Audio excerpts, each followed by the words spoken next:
Well, would you look at that, it's another cancelled episode. To be honest, I thought I had cancelled the cancelled series, since I'd kinda scraped out all of the barrel of substantial production details I could find. But after a decent hiatus, I'm bringing it back, at least one more time. As more recently, more production news has popped up, of course. Well, I say recently, news of this movie were leaked by a 4chan user back in November of 2022, and somewhere along the line it was recommended to me via my Discord server. So thanks to Futaba Forever, Anzio Hall, and Sweaty Yeti for getting this attention to me. We got a nice chunk of details to go through. But first, a mystery. When was this movie set to be released? When was it under production? We don't actually know. Details of the dates around this production are positively blurred, which is fascinating, right? There are some details, vague ones really. We'll get there in a mo. First, what even is this project? This is the cancelled Metro, created by DisneyToon Studios.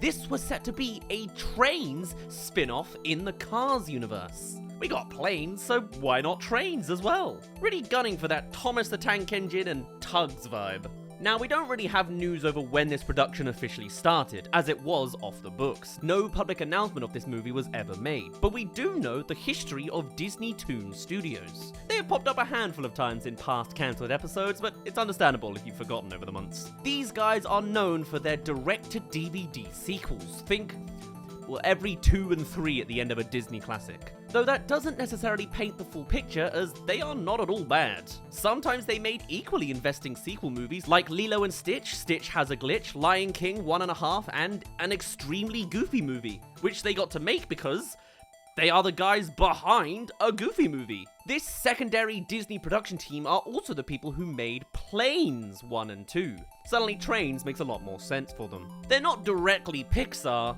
but they are given the IPs to play around with some spin-off ideas on the side. So this didn't exactly come from nowhere. That being said, the studio also has a lot of cancelled productions under their belt as well. There was a point in 2007 when, during an executive reshuffle, John Lasseter was put in the position to destroy all projects currently being made, which wiped out sequels to Pinocchio, Dumbo, The Aristocats, Chicken Little, and Meet the Robinsons, all at once. And also, even their Planes franchise got its 3rd movie cancelled, Protect and Serve. Add that onto the one Cars 2 Tales from Radiator Springs episode, and that gives us 3 cancelled projects all tied to the Cars universe alone. They really want this thing to expand. Or don't. Anyway, while it's unsure exactly when this project started, we do have details about some of the people attached to create it. Most notably are the directors, Steve Loter and Sunil Hull.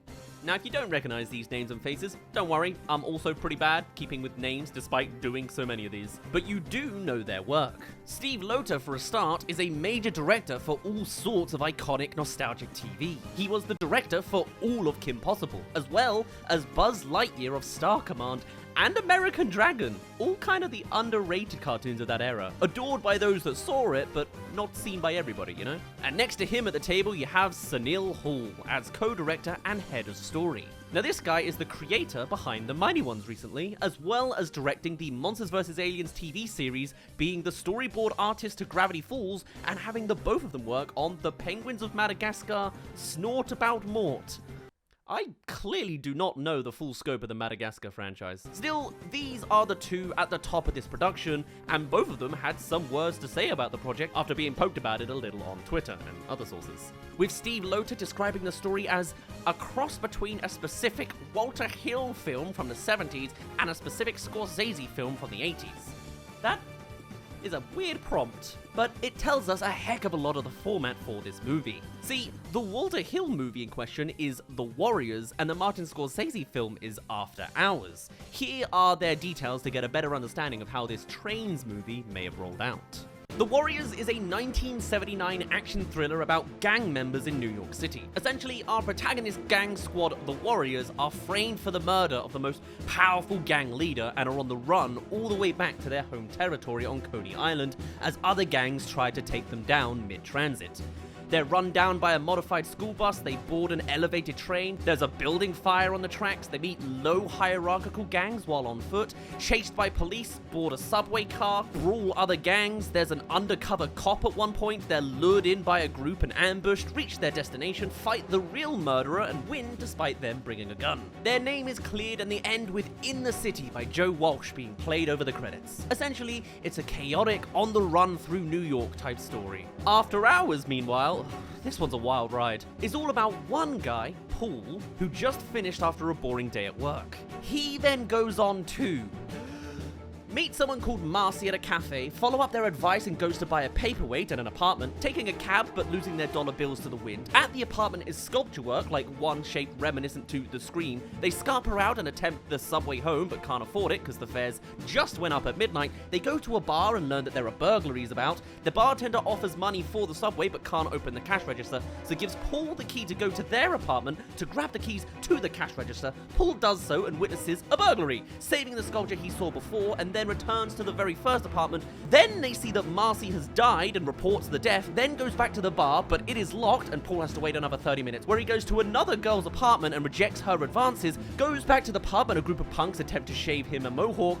Then there's an ice cream truck driver who mistakes him for the burglar because that girl from before that he rejected sketched a fake wanted poster framing him.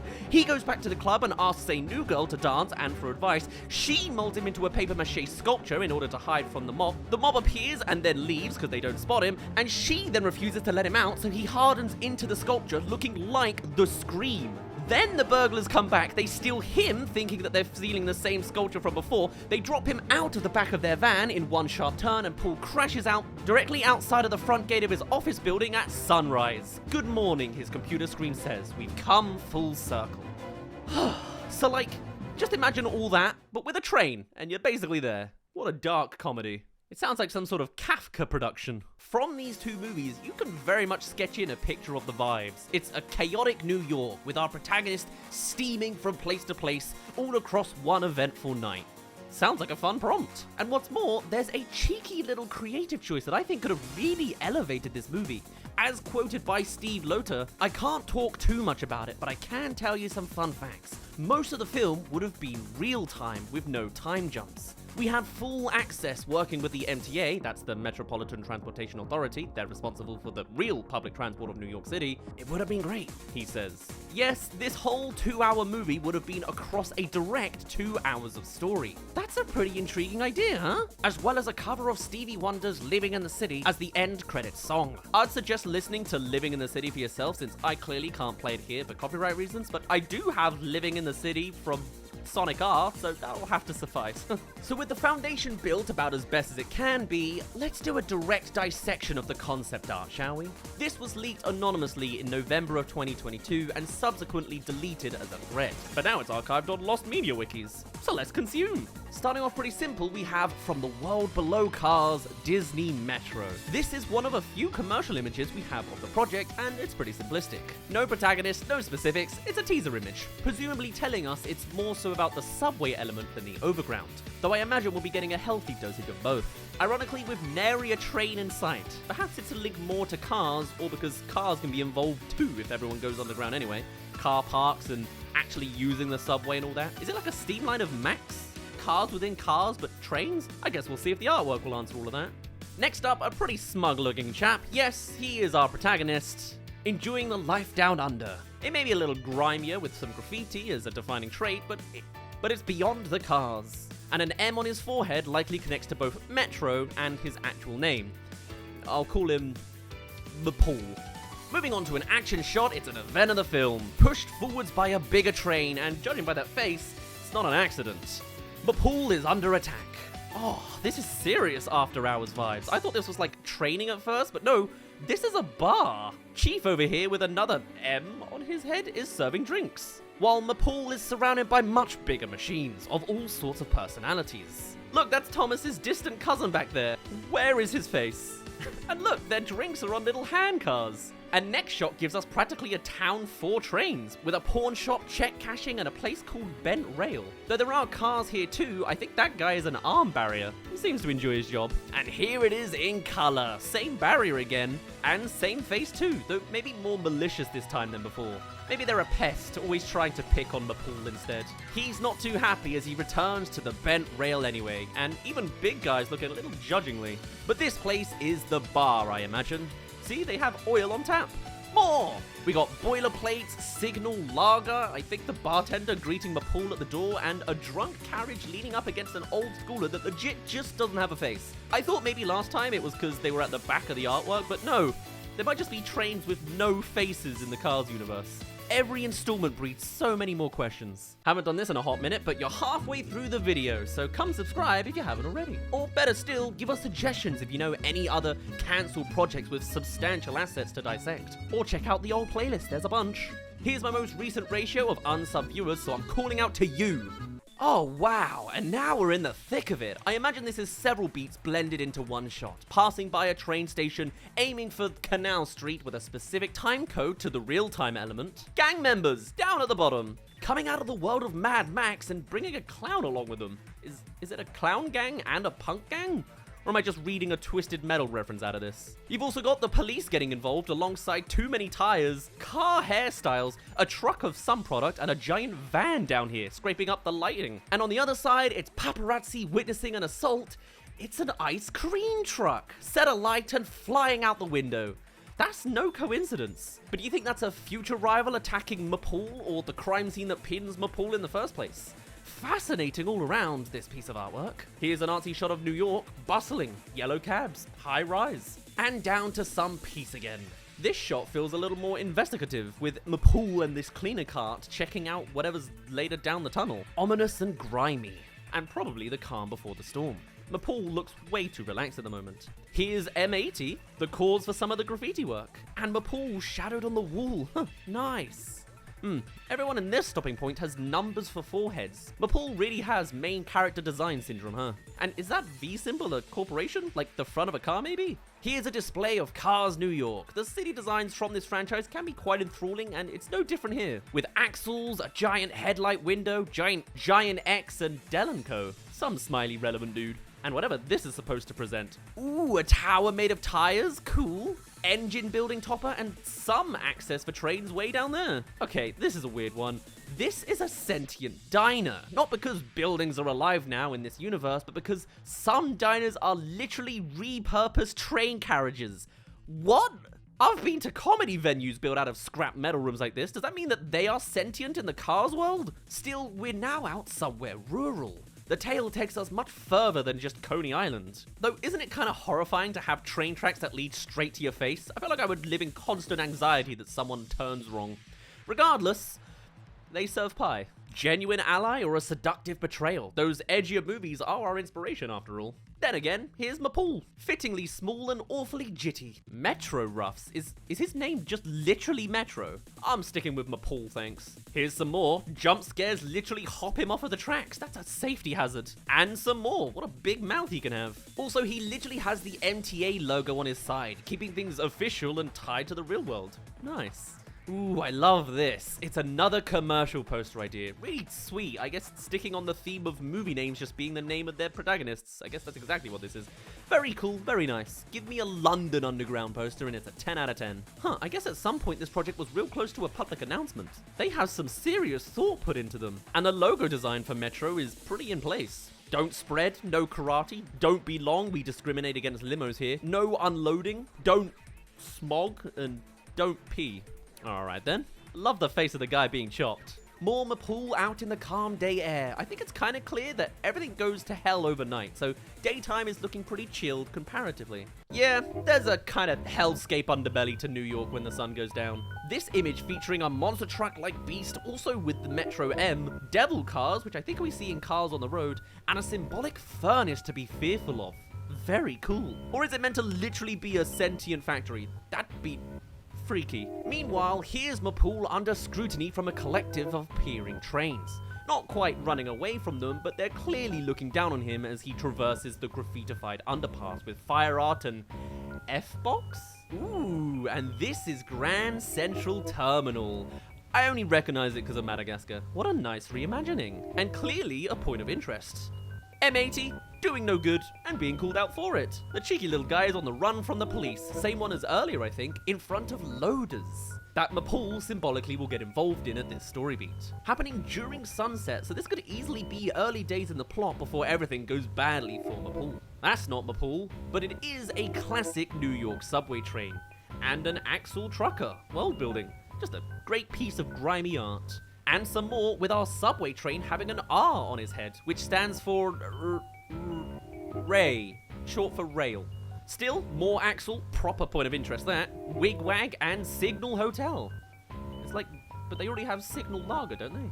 It's cruising above the clutter of those peasant cars down there, followed by BAM! Another poster concept. They really had the imagery for this movie down in their heads. It's Mapool, parading through New York chased by cars, trains, and the void. Ray is also there and pretty peeved. There's a bin crane, the police cop, all blindingly bright against the billboards of commerce. Road Warrior and derails. It's a chase movie through and through. Ooh, and here's one spoiler. Someone's gonna bomb the tracks Mapool is on, and he's gonna have to literally jump like a roller coaster to get across. Horrifying, but judging by the height alone in this concept, it'd be nail-biting. And then we get some more of that Mad Max gang. Oddly enough, not at odds with Mapool. Maybe they'll even end up being unlikely allies, however brief. Crashing through something which looks like a kind of shipment harbor. Police cop's not gonna like that. But here's a colleague of his, or maybe it is him, reimagined. Ray's here too, now with a bit of a beard. Weird. Is he just being questioned, like a low-stakes early poke before everything ramps up? It sure is cluttered with construction carts down here as well. Workers on their homeward commute, or is there work being done here? Or the aftermath of a crime scene and investigative officers? It's all really interesting trying to piece it together since we're never going to officially know, I imagine. Bustling New York, again, now showcasing pony tricks. Is that a character we'd see? More of that noughts and crosses building, an unamused bus, an ice cream truck, pre-bad times, and hey, mild police conflict. And a whole building shaped like an old steam train. It'd be kind of cool to imagine seeing every character early on during the day, before the events of the movie, and then repurposing them all in this cacophonous prompt. I can see it. I can see it all coming together. And that, my friends, is all she wrote artistically. But there is more news that came out of this prompt. The art director was set to be Ryan Carlson, and if these images were influenced by them, then it certainly sounded stellar. Previously doing Planes, makes sense, and Hoodwink 2, and the Emoji movies. And Super Pets. Odd. Jermaine Fowler was set to be the lead voice. I do not know who this is. I do not recognize any of these works, but Marvel's Moon Girl and Devil Dinosaur seems the most relevant. And Raphael Sadiq was on the job of the score. Other quotes we can dissect, mostly from Twitter, following the logic behind the creation of the movie. With Steve Loter saying, "It would have been the grittiest and edgiest Cars film. It was moving the franchise into a new place. I developed this for 4 years, and I was really disappointed I didn't get a chance to finish it." Whereas Sunil Hall added in, "It would have been a very unique and unexpected take on the Cars universe. Still bummed we never got to take it past development, but it's nice to see some of the artists made it out into the wild." Essentially, though the project had multiple versions of the story drafted together,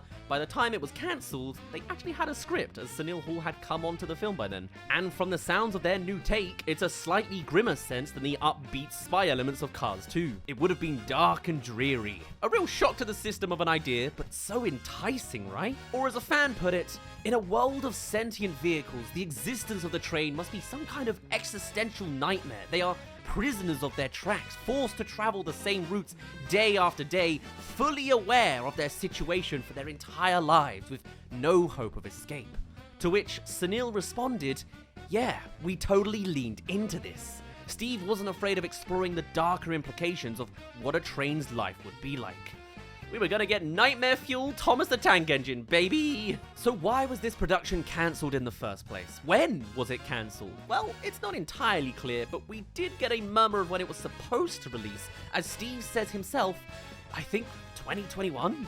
That helps a lot with the timeline of events. But maybe it was a conceptual thing. Maybe it was because it wanted to be so dark and edgy, And that's just not the Disney way. Making a dark spin-off to a beloved Pixar franchise is an odd choice, or couldn't work with the limitations of a PG rating perhaps. Maybe it was because they were limited by the whole train idea. If they have to follow tracks the whole time, it becomes boring and stale fast. Maybe it was because it couldn't diversify from other train IPs like Thomas and Friends, of course. Maybe it was too New York. Who needs a Pixar spin-off in New York in 2021 when we were all literally set to get Pixar's Soul in 2020? Another first-party production said all about New York. Or maybe, since we're likely around the mid-2010s era of production, the movie just went down with the ship that is DisneyToon Studios, as they were shut down in June of 2018, liquidated into a third studio under Walt Disney Television Animation instead.